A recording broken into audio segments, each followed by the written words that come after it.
small business supporters. Savvy's here with a reading vlog, reading wrap-up kind of thing. I'm in the middle of 2 readathons right now, so this isn't a wrap-up. I guess this is more of an update. But I've got the Indiecember readathon, and I've got the Reindeer Readathon. Go Team Stocking. Let's do this.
Thanks for coming on over to visit. I hope you're enjoying yourself. Hey Chewie! Please don't forget to subscribe every Monday, Wednesday, and Friday at 11 a.m. Central. I have new videos coming out about books and writing, and you won't want to miss them. If you are like me and you're currently making your way through Indiecember right now and you need some more indie books to read, please don't forget to take a look right in the description below. I have my books Beauty King and Sculpt Yourself, both of which are indie books that I have written. One of them is a young adult comedy and the other is a new adult sci-fi LGBT romance. You know, you could count for a lot of things. Sculpt Yourself is a genre crossover. But take a look at those books and see if you're interested. I also have my Forever Home Friends series. Those are all books based on real rescue dogs. Right now I'm wearing the Happy Holidays scarf.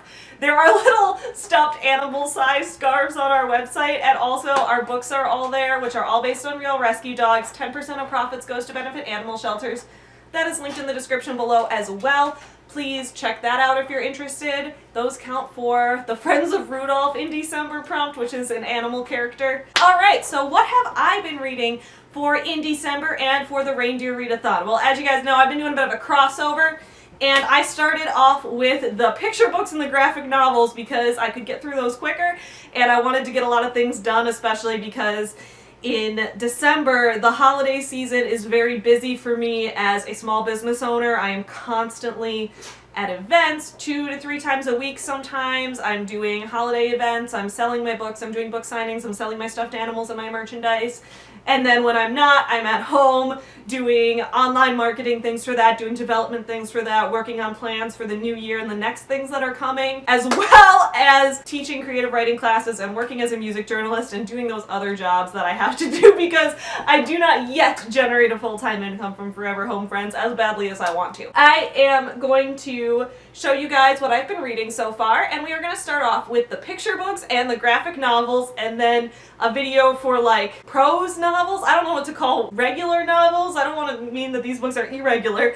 Either way, I'm going to do another video later for the other books that I read. So here we go.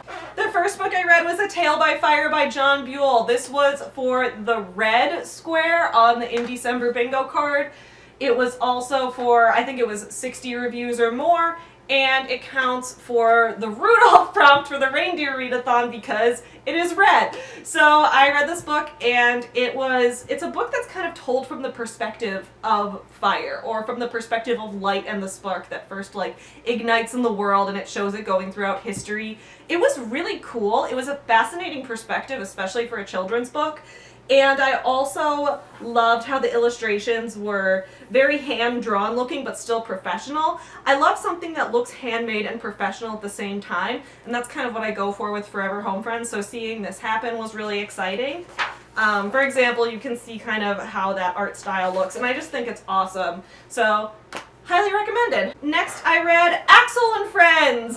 I have a plushie of Axel from Axel and Friends. You guys may have seen this book in my Kickstarter rewards book haul video that I did, because I ordered this book when I backed the Kickstarter for the book and the plush when I was doing a Kickstarter for Forever Home Friends books and plushes. It worked out pretty well. We're very similar companies with similar missions. So this is like the first book in a series about Axel. I'm not sure if the second one's out yet. I'm gonna have to check that out. It's very cute though. I love the art style of it. Like, it's just adorable. And it's all about like teaching us about, you know, axolotls and what they do. And Axel rescues his friend from a cage. And his friend is... what kind of animal is his friend? This was an animal I actually hadn't heard of, which is crazy. Because I'm an animal person, as you guys know, but I hadn't heard of this animal. So the other animal's name is Java. Oh, he's a pangolin. A pangolin? I'm not even sure if I'm saying that right, but his name is Java and he's a pangolin. And there's a plushie version of him as well, which is really exciting. So you guys know I'm all about the books and the plushes, so I had a great time with this one, and I'll definitely read the other ones, especially because similar to like Forever Home Friends, we give 10% of our profits to animal shelters.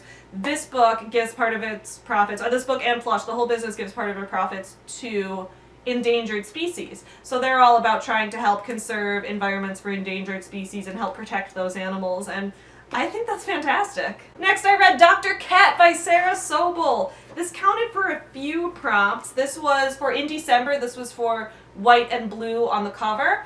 And also for Reindeer Readathon, this was my book for Prancer, which was like a book that's moved around your shelf and you haven't gotten to yet.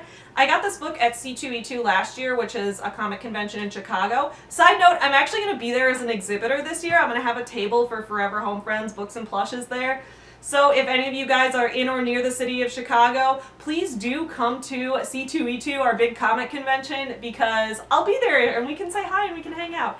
But anyway, this author, Sarah Sobel, was exhibiting there last year. I don't know, maybe she'll be there again this year. But so she had this book, Dr. Cat. I loved this book. I thought it was absolutely hilarious.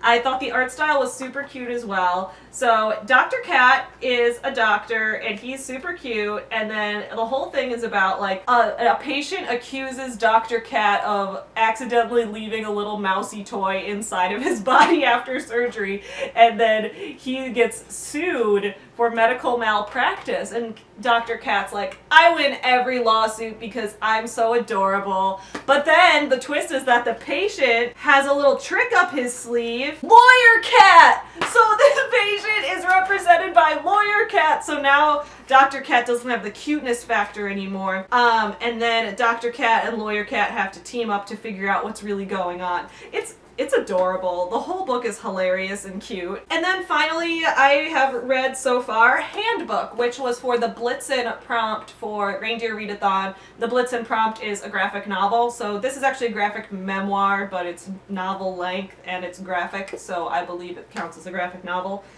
This is written by a guy named Kevin Budnick, and it's all about his experiences with OCD and anxiety and eating disorders. And I thought that was super interesting because if you guys have seen some of my other videos on this topic, you know I have OCD. It's really pretty severe, and I also have, in the past I've had an eating disorder which I believe was related to the OCD. And I think that OCD and eating disorders often tie together a lot, and there isn't a lot that's explored on that. So that's a type of thing I'm hoping to write in a novel in the future that I'm kind of like planning for and brainstorming ideas for right now, because a lot of what we hear about OCD is like OCD and eating disorders, I feel like, are two mental issues that tend to be stigmatized and stereotyped in a lot of inaccurate ways, and as a result people don't think about how they could relate.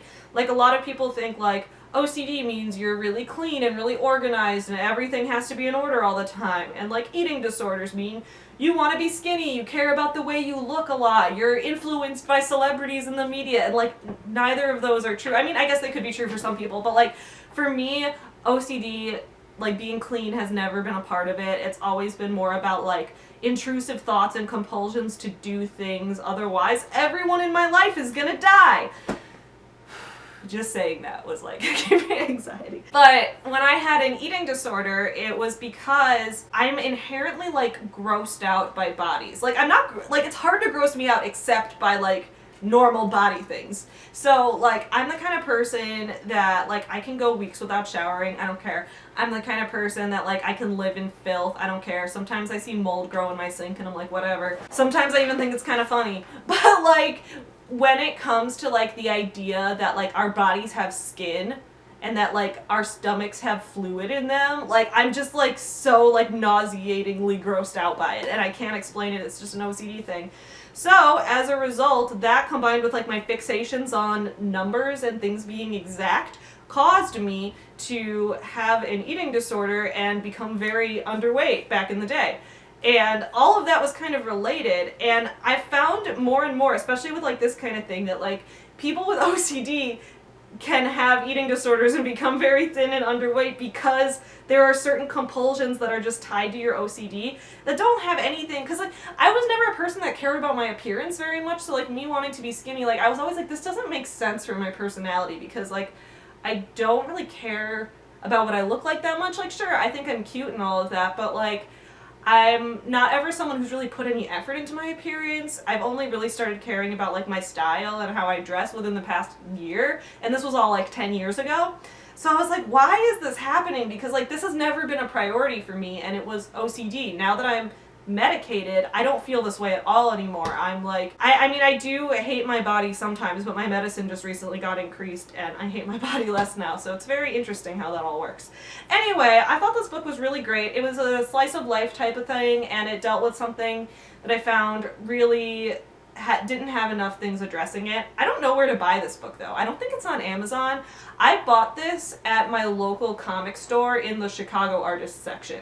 So everything I read is fucking hipster. Like you guys know that. Like I'm gonna browse the local comic artist section. I'm gonna go to a convention and get this. I'm gonna back some Kickstarters. This book was written by someone I met in college. Like I don't I don't just like find things on Amazon most of the time. So I couldn't tell you where to buy this unless you go to Chicago Comics on Clark. So those are the books I've read so far for Indiecember and for Reindeer Readathon. I am currently reading two other books right now. One is How Your Book Sells Itself by Bethany Adizada and Mandy Lynn, who are two author tubers. That is for the self-help book prompt for Indiecember, as well as the Dasher 250 pages or under prompt for Reindeer Readathon. And I'm also reading Formerly by Dane Cobain, who's another author tuber, and that is counting for the sci-fi prompts on both Reindeer Readathon and Indiecember. The sci-fi prompt for Reindeer Readathon is Comet. So if you guys want to read sci-fi, that's where you'd read it. Anyway, how are you guys doing on either of these readathons? Let me know in the comments below. I'd love to hear about your progress. Go Team Stocking! We're killing it, guys! I'm going to update the spreadsheet again later today. I'm so excited to see all of our progress, and I know we're just going to kill it. Thank you guys so much for watching this video. If you want to support me as an indie author, please check the description below. If you want to join my street team for my upcoming indie novel, One Final Vinyl, again, check the description below. There will be a link to the Google form that you can fill out and join the street team and help become a part of supporting me in my small business ventures. But even if you don't, I still want to remind you guys to support small businesses while you're out there in the world. I'll see y'all again soon. Happy reading.